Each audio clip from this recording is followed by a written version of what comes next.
Значи, треба да го усмериш во тој правец. А не клиентелистички, најлесно ти е, ќе му дам на Алберт, сади тутун и ти ми викаш инфлација.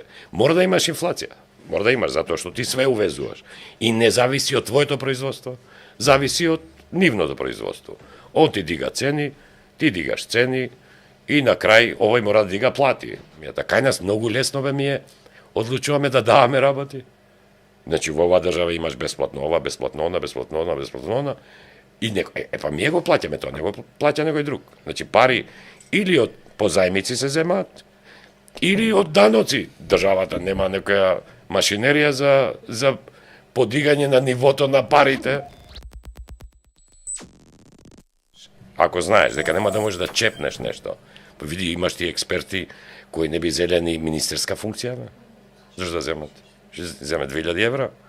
Ние не се спаѓаме се, зашто имат 2000 евра плата министрите. Сега, мајстори кај нас има 1200. Тие луѓе, ова е скроз точно. Значи имав една ситуација во која што требаше да се разговара со еден човек да стане висок функционер во администрацијата, висок функционер. Не зборам ја сега за висок функционер. И разговарам со човекот, а човекот е експерт. И разговарам, викам ваква работа, дали би прифатил? Не. Вика, нема што да прифатил, некам да прифатил. А политичар е? Политичар е. Ама не Вика, некам да прифатам заради тоа што у моментов работам на проекти приватно и зимам 15-20 евра месечно. И не се занимавам со овој ке ме плюка, оној ке ме плюка. Ова е точно. Не, ама така е. И стигнавме до ситуација кога медиокритетите се тие кои што не можат сами да се снајдат, да направат нешто. Ќе се паркираат некаде. Ќе се паркираат некаде. И ти треба да ги трпиш. Да. И ќе ти станат министри. Види се, има и добри министри да се разбереме. Ја не ја разбирам издржливоста. Кој е добар министер? Не, има добри министри. Кој е? Поименично. Ама ќе ги земеш дека е субјективно, не ќе да ги споменем, зашто има и добри министри. Нема да кажам субјективно. Види, например, Фатмир Бесими е добар министер. Ама па економијава не е баш вака и нити. Ама не може он да ја уреди би економијата. Ама цел систем е. Финансискава политика? Кој дефект сме имале ние во финансиската? Имавме инфлација. Па инфлацијата беше од Украина, беше од короната, не беше од него. Ама как добро? Ние сме увозно зависна држава. Значи, ние све увезуваме. Добро. И кога си увозно зависна... Кај Фатмир Бесими да направи да стане... Ама си ја имал стабилно. Или да ја... Не. Израмни, да речем. Да не бидеме ни увозно зависни, неутрални да бидеме. Ама не е до финансиите. Како не? Значи, не е клучно финансија, нашата има увозна зависност зависи од земјоделие, зависи од труд и социјала, каква политика прават во една голема Америка, ти не можеш ностоп да си на труд да бараш работа и да одбиваш работа, зависи од економија, од многу фактори зависи од менталитетот. Значи, овој менталитет сакам државна работа не и помага на економијата, а ние сме увозно зависна. Увозно зависи, све увезуваме. А Министерството за финансии го поттикнува тој менталитет. Ама ти си имал стабилен финансиски пазар кај нас. Сум имал стабилен, точно е тоа. Тоа е мој неморал. На неработење го поттикнува Министерството за финансии, платежна агенција. Со субвенциите од колку беа 800 милиони евра. Не ги одлучува он без субвенциите? Да, ако ги одлучува. Види субвенциите. Најголем инпут има финансии. Ние имаме стандардни субвенции. За земјоделие зборам. Да. Значи, тие се стандардните, имавме инцидентни субвенции за време на короната. Да. За време на короната перфектно беа менаџирани тие. Ама тие направи инфлација. Не, инфлацијата. Да бидеме искрени, значи, затоа што тоа се случи на сега. Значи, инфлација имаше Америка. Да. Значи, инфлација сите има. Да, не е тоа беше благодарение на финансиската и монетарната политика во тој момент, која што ми смета дека мора да се Зошто становите поскапеа кај нас, знаеш? Па нема Не, станови има полно. Нема понуда. Не, има понуда. Него парите се најбезбедни у тој сектор, затоа што испрекачува ти да ги држиш парите у банка, не ти се множат тие.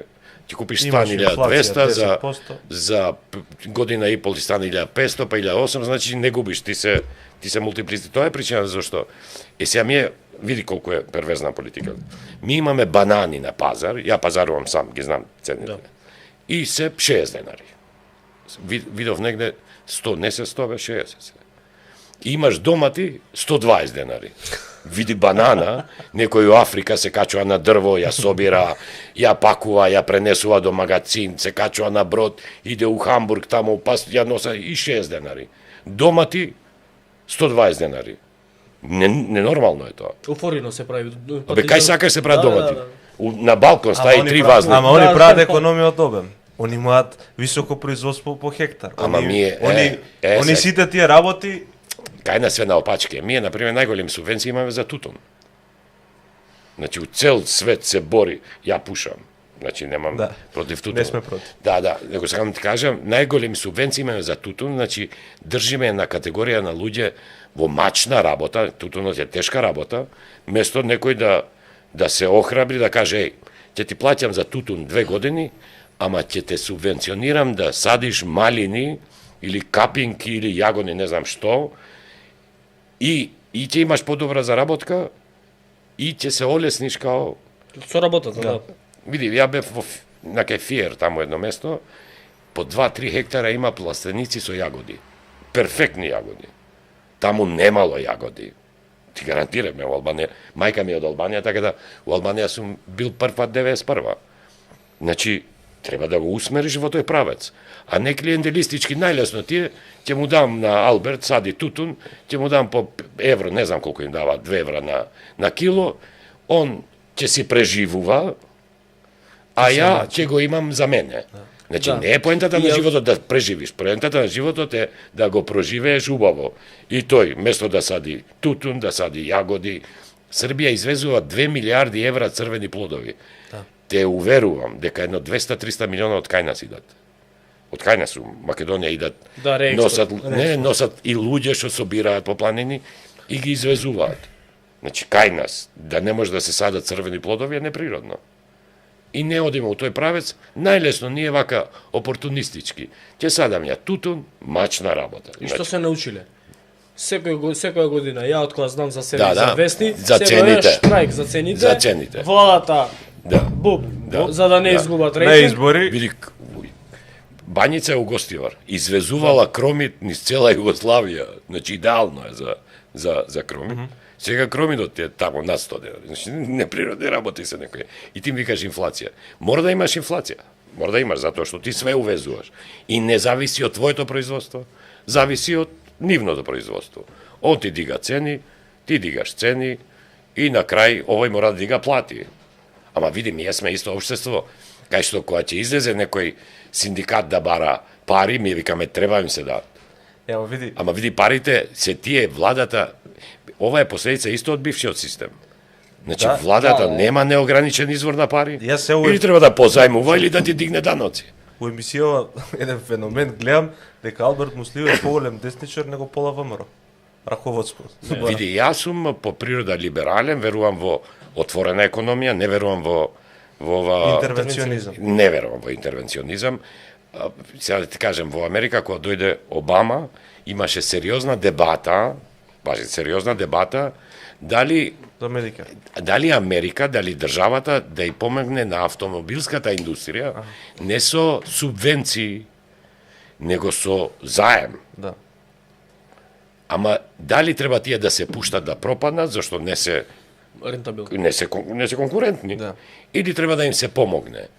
Значи, сериозна дебата имаше, таму се расправа, одлучија да им позајмат, овие излего од кризата, им вратија со камата, значи држава да ги зема назад тие пари и се задржа економијата. Кај нас многу лесно ми е, одлучуваме да даваме работи.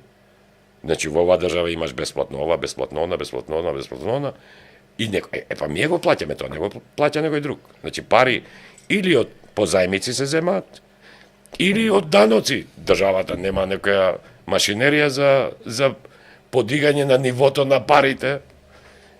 Може би инфлацијата е и од субвенциите.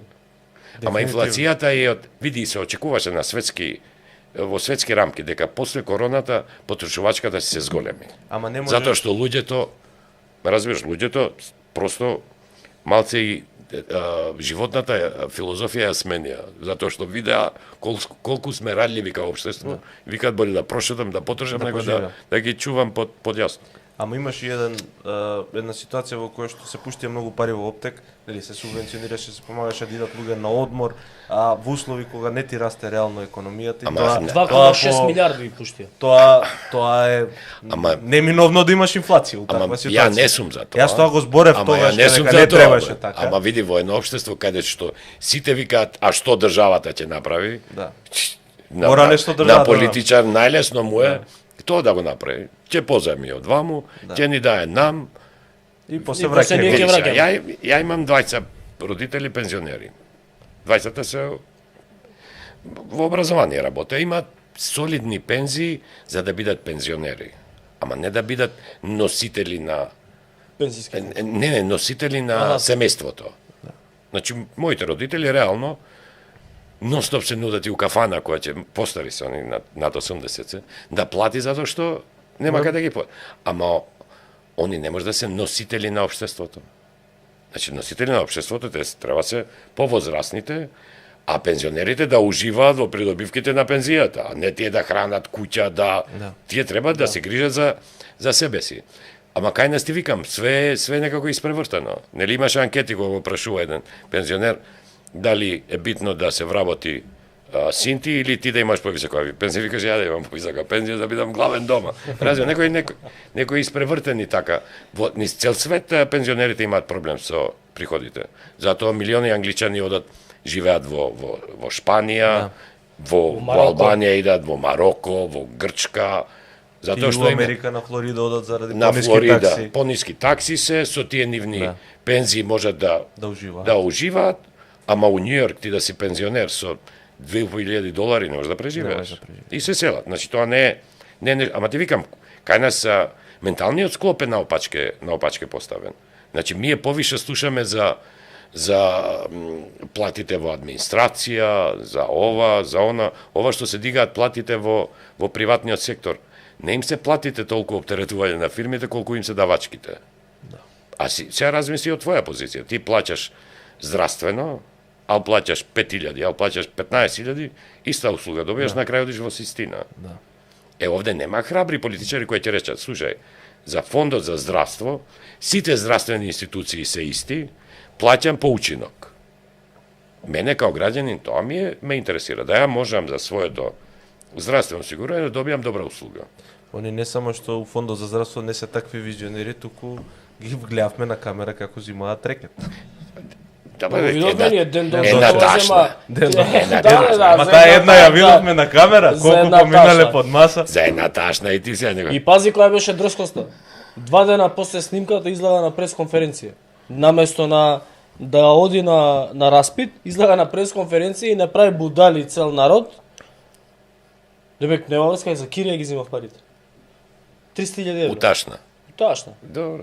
А ние не смееме над 2.000 да плаќаме у кеш, пошто... Да. Не бе, помалце, 500 евра е сега. 500 евра, не смееш поиш у кеш, Ако сакаш iPhone, мораш преку сметка. Преку фактури, па... А државата, трошоците од банките не ги регулира. Не. А не пикна у банки. Сите не стаја у банки, мора да... Гледав еден пратеник хрватски во Европски парламент. А, ако гледав и јате. Шампион беше. Да. Реално е тоа. Така. Види, например, оваа влада ги намали некои од тие трошоци.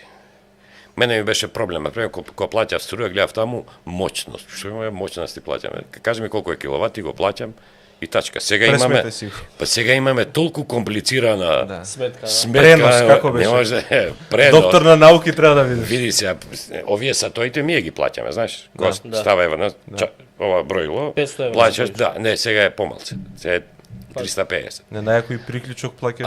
Не, 350 сат од 150 евра приклучок, 500 евра купно. Ево добро. И сега плаќаш ти приклучок.